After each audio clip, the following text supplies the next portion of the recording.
Boa noite, pessoal, tudo bem? Bom, vou gravar para vocês agora a aula 6 aqui, tá?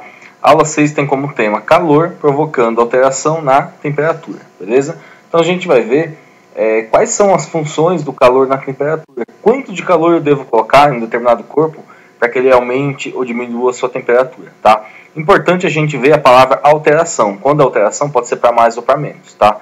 Muitas pessoas costumam colocar, ao invés de alteração, as pessoas colocam apenas aumento. Não, na verdade, o calor não produz somente aumento na temperatura, beleza? Ele pode também fazer com que ela diminua, tá? Bom, eu vou explicar para vocês em função da apostila aqui, beleza? Então, ele começa definindo aqui potência de uma fonte térmica, tá? Bom, na verdade, essa equação aqui, ela é a potência aplicada a uma fonte térmica, mas ela vem de uma equação geral. Qual que seria a equação geral, tá? Potência é igual a energia dividido pelo tempo, beleza? Essa aqui seria a equação geral. Na aula anterior, a gente comentou sobre essa equação aqui, tá? Energia nada mais é do que joule, a unidade dela, beleza? E tempo nada mais é do que segundos, beleza? Portanto, joule por segundo é a mesma coisa do que watts, beleza? Peço desculpas pela letra, mas não é fácil escrever através de uma mesa digitalizadora, não. É o bicho, mas vamos tentar fazer o melhor para vocês, beleza? Bom, aqui no caso, o que ele colocou? Essa energia aqui, que ele colocou aqui embaixo, nada mais é do que a energia que a gente costuma utilizar em forma de calor. Essa energia aqui é chamada de Q, beleza? Relembrando, uma das formas da gente calcular esse Q aqui, nada mais é pelo M vezes C vezes ΔT. Algumas pessoas costumam utilizar Δθ, beleza? Eu vou utilizar ΔT minúsculo aqui, não tem problema algum, beleza?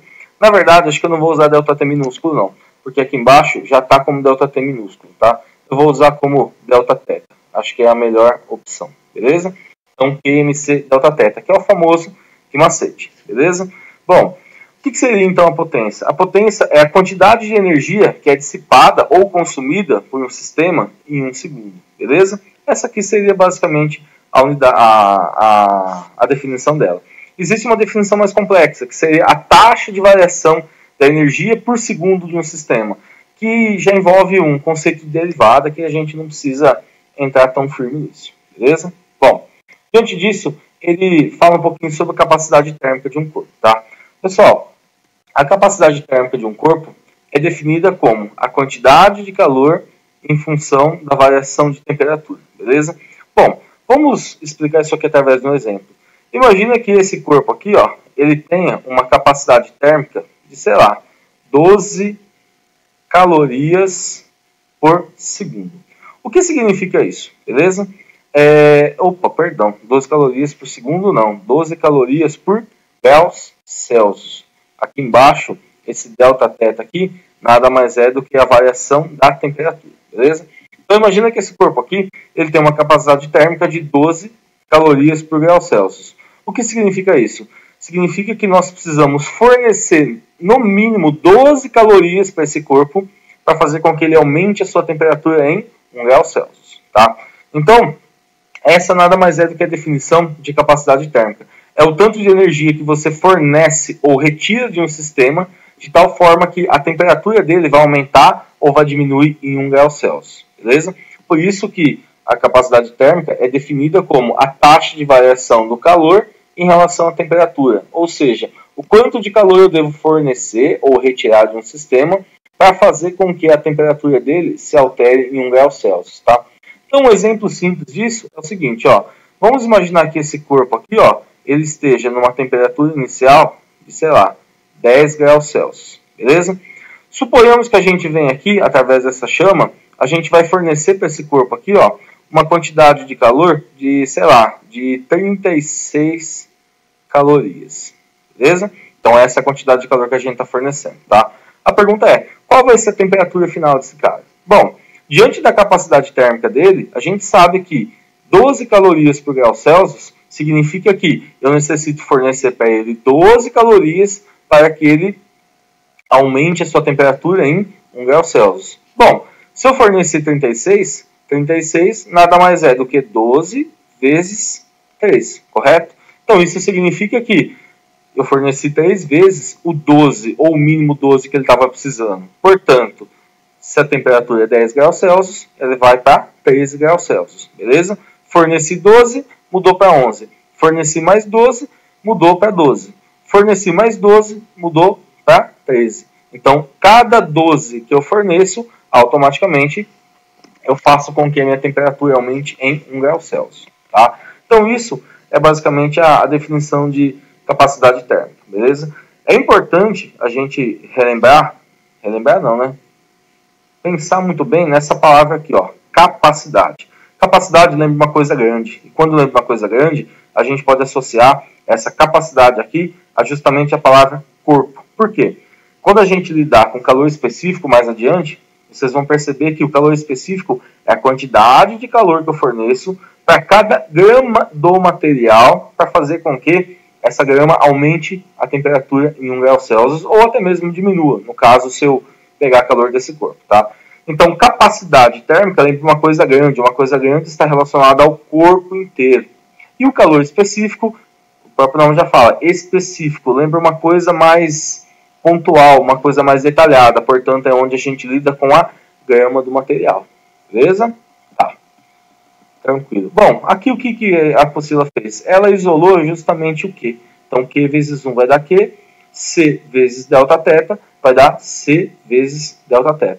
Então, uma das formas da gente calcular a quantidade de calor é justamente essa. Eu pego a capacidade térmica e multiplico pela variação de temperatura. Isso aqui nada mais é do que basicamente a maneira posta dessa. Se aqui eu analiso quanto de calor eu devo fornecer para cada grau Celsius, aqui eu estou analisando o quanto de calor eu devo fornecer para cada grau Celsius multiplicado pela quantidade de graus Celsius. Isso me indica que ele vai me dar o resultado final da quantidade de calor fornecida por um corpo.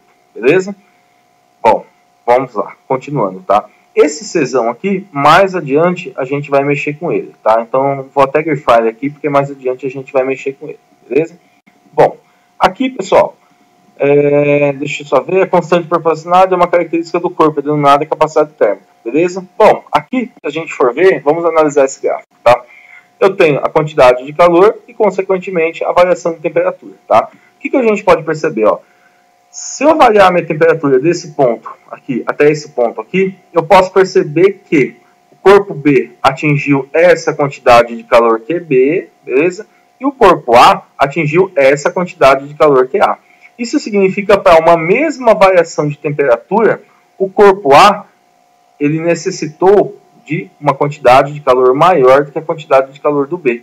Então isso mostra para a gente que a capacidade térmica do corpo A é maior do que a capacidade térmica do corpo B.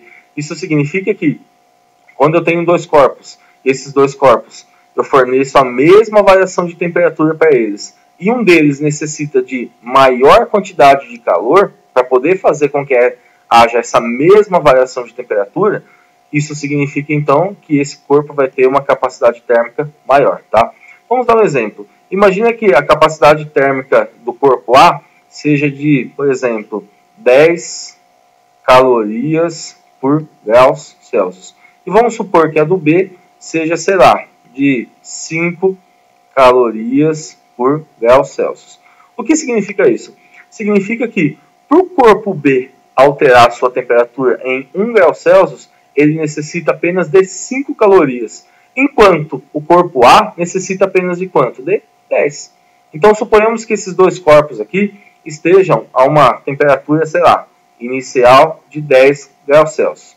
Quando esses dois corpos estão a uma temperatura de 10 graus Celsius, eu vou fornecer a mesma quantidade de calor, tanto para esse quanto para esse, beleza? Então, por exemplo, vou fornecer simplesmente 10 calorias. Se a gente fornece apenas 10 calorias, isso significa o seguinte, tá? Bom, esse corpo aqui, ele necessita de 10 calorias para poder mudar 1 grau Celsius. Se ele estava com 10 graus Celsius e eu forneci 10 calorias, se ele necessita de 10 para poder mudar 1 grau Celsius, quer dizer que ele vai para 11 graus Celsius, tá? Já esse corpo aqui, ele necessita somente de 5 para poder mudar 1 grau Celsius. Então, se eu tenho ele na mesma temperatura que o corpo A, por exemplo, que seria 10 graus Celsius, se eu fornecer 10 calorias, essas 10 calorias aqui, elas vão fazer com que ele aumente 2 graus Celsius. Por quê? A hora que eu forneci 5, já mudou 1 grau Celsius. Portanto, de 10 foi para 11. A hora que eu forneci os outros 5 que faltou, aumentou mais 1 grau Celsius. Portanto, a temperatura final desse cara aqui vai ser de 12 graus Celsius. Isso significa, então, que quem tem menor capacidade térmica aquece mais rapidamente, beleza? Sob a mesma variação de temperatura, é lógico, do que quem tem uma capacidade térmica maior, beleza? Isso é bom, é bem importante a gente poder frisar aqui, tá? Que é o caso que aconteceu aqui com o corpo A, beleza? O corpo A, ele tem uma capacidade térmica maior do que a do B. Isso significa que ele necessita de mais calor para poder variar a temperatura de maneira igual, beleza? É justamente essa análise que a gente faz aqui, beleza? Bom, em um outro vídeo eu vou explicar para vocês como é que funciona o calor específico da substância, ok?